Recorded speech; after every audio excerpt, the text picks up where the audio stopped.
Advocate से बात कर लिया।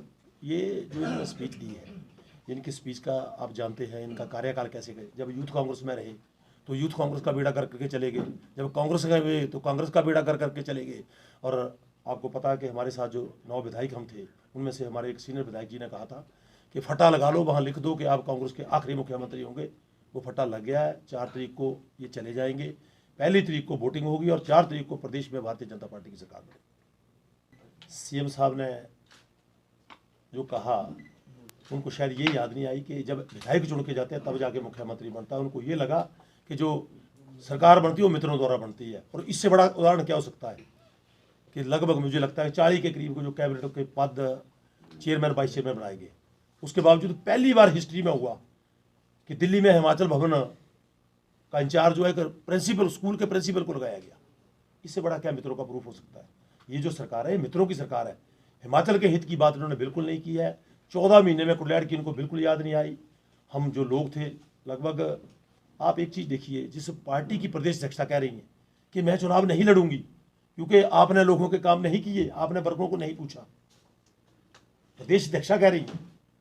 और कांग्रेस पार्टी आज डूबता हुआ जहाज है। आप देख रहे हैं मोदी जी के नेतृत्व में जो प्रदेश है, देश और प्रदेश दोनों आगे बढ़ेंगे और उस करके सारा हिंदुस्तान मोदी जी के पीछे है। उनका आरोप था कि सरकार वो मित्रों को पसंद करते हैं, चुने हुए प्रतिनिधि को बिल्कुल पसंद नहीं करते हैं। सर एक प्रश्न, कई बार आदमी को लगता है कि मैं बड़ा ईमानदार हूँ और दूसरा आदमी बहुत बड़ा चोर है। तो उसका ताज़ा उदाहरण आपने देख लिया, केजरीवाल जी आज कहाँ हैं। और बाकी वक्त बड़ा बलवान है, थोड़ा समय का इंतजार करिए, क्योंकि जो मित्रों को बेनिफिट दिए गए हैं, हम भी लड़ाई पूरी लड़ेंगे, क्योंकि ये प्रदेश का पैसा, लोगों का पैसा हम लूटने नहीं देंगे। उसके लिए चाहे आप, जैसे इन्होंने कहा कि इन्होंने कांग्रेस पार्टी के साथ गद्दारी की, कौन सी गद्दारी की? हमने दिखा के वोट डाली है और वहाँ गद्दारी का तो काम ही नहीं है कोई भी। हमने दिखा के वोट डाली कि हम इनको वोट नहीं डालेंगे। क्यों नहीं डालेंगे उसका हमने रीजन बताया कि जिस आदमी ने 27 साल मंदिर को रोक के रखा, मंदिर के शिलान्यास को रोक के रखा, मंदिर के निर्माण को रोक के रखा, हमने कहा हम नहीं डालेंगे। और हर केस, जो भी सरकार केस हार रही है, उसका वकील कौन है? मनोज सिंघवी जी। वाटर सेस का केस सरकार हार गई, 3 करोड़ रुपए जो फीस है वकीलों को जो है सरकार के सरकारी खजाने से दी गई।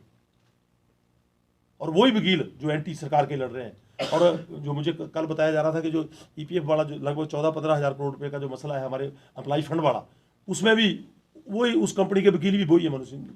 इन्होंने तो मनोज सिंघवी के साथ मुझे लगता है कोई बहुत बड़ी डील की थी जिससे उनको राज्यसभा की सीट दी गई।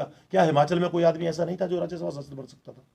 और हमने तो हिमाचली को वोट किया और हमने मंदिर के नाम पे वोट किया कि हम ऐसे आदमी को वोट नहीं डालें। उसका जो रॉ मटेरियल है, जहाँ उनकी ज़मीन है, ये नदौन के पास स्टेशन पड़ता है चमुखा, वहाँ से वो माल उठाया जा रहा है। और उसके बाद जो क्रशर लगा हुआ है, इसका जो कैपिटल क्रशर होता है, उसका तो वो तो माल ही नहीं पी सकता है, किसी खनिज इससे खाट से उठा के माल नहीं पी सकता है, क्योंकि वो जो क्रशर का नाम है। और इस क्रशर को लगाने के लिए अगर सच्चे हैं तो जो इंडस्ट्री मिनिस्टर के पास जो नोटिंग हुई है उसको लेके आ जाए। उसमें लिखा उन्होंने कि कैपिटल क्रशर जो है वो रोड के जो रॉ मटीरियल, रोड से मटीरियल उखाड़ा जाता है वहाँ लगता है, ना कि किसी दरिया से उठा के माल जो वहाँ क्रशर नहीं लग सकता है। उसमें लिखा है मंत्री जी ने।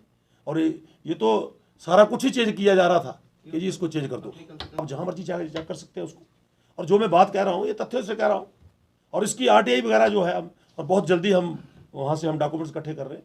और 9 के 9 लोग जिनके ऊपर ये बार बार आरोप लगा रहे हैं, हमने कल ही बात की है और बहुत जल्दी हम, मुझे लगता है कल इनको नोटिस सर्व हो जाएंगे और हम मानहानि का केस करेंगे इनको।